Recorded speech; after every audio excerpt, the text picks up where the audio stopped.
Manolotra ny rahaba tompoko ny vararaza malefaka namaritra ny toetry ny andro amin'izao faran'ny herinandro izao. Araka izany dia mety mbola azo vanatra ny zavona amin'ny maraina asaiky manerana ny fatra maro eto Madagasikara. Etsakilan'izay ihany koa dia mety iseho ny orana tandrifindrahona any amin'ny morontsiraka ny fatra Isava, Ambatsoa ary Analanjoroa. Fitorak'izay ihany koa ny morontsiraka ny fatra Atsimo, Atsinanana.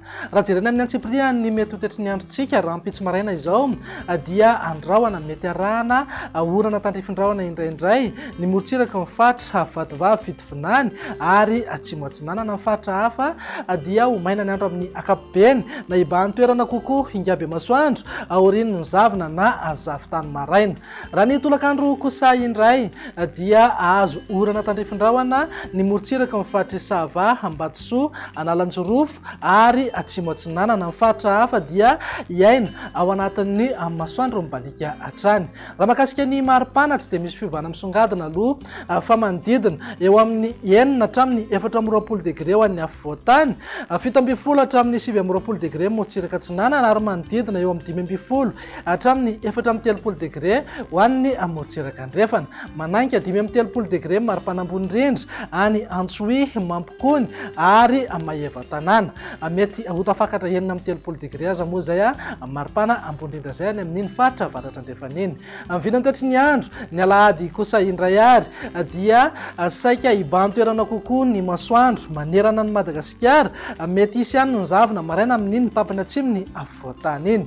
Raha mahakasika ny maripana manodidina eo amin'ny 9 hatramin'ny 20 degré ho an'ny faritra anatiny, 7 hatramin'ny 7 degré morontsiraka Atsinanana ary 14 hatramin'ny 12 degré ho an'ny morontsiraka Andrefana. Tafakatra 5 na 9 degré eo foana maripana ambony indrindra any amin'iny fatra Avaratra Andrefana ny Madagasikara iny. Andao faranana amin'ny vinany toetry ny andro amin'ny alatsinainy ary izay dia saika mbola ibany toerana hatrany aloha ny masoandro manerana ny nosy aorian'ny zavona na azavy-tany maraina ho an'ny afovoantany sy any amin'iny fatra atsimo ny Madagasikara iny. Raha mahakasika ny maripana indray dia mety mbola angatsika hatrany ny maraina tafidina hatramin'ny 5 degré aloha zay any Vakinankaratra, 7 degré ho an'ny Fianaratsoa ary 12 degré kosa ho an'ny Analamanga. Mananika 14 na 15 degré maripana ambony indrindra ho an'ny afovoantany. Morontsiraka Atsinanana moa dia eo anelanelan'ny 9 hatramin'ny 17 degré raha toka eo amin'ny 15 hatramin'ny 13 degré ho an'ny morontsiraka Andrefana.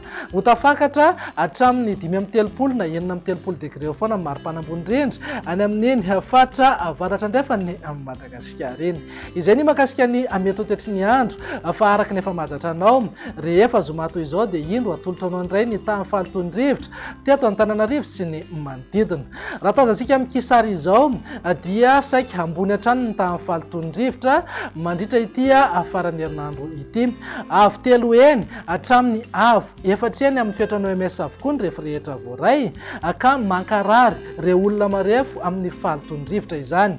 Raha mandrafitra ny toetry ny andro ao anatin'ny 3 andro avy ny jerena dia vinavinaina mbola hijanona ho ambony hatrany ny tamin'ny fahalitoan-drivotra eto Antananarivo sy ny manodidina ka tokony hitandrina ireo olona marefo. Iza moa zay olona marefo zay fa ireo zaza madinika, ireo zokolona, ireo vehivavy bevoka ary indrindra ireo izay marefo ara-pahasalamana mahakasika ny fahalitoan-drivotra. Dia izay indray ny vinany toetry ny andro ato anatin'ny 3 andro avy manome fotoananao ho amin'ny rahampitso indray. Izay vity amin'ny teo Madagasikara dia mirary faran'ny herinandro finaritra ho anao. Veloma tompoko.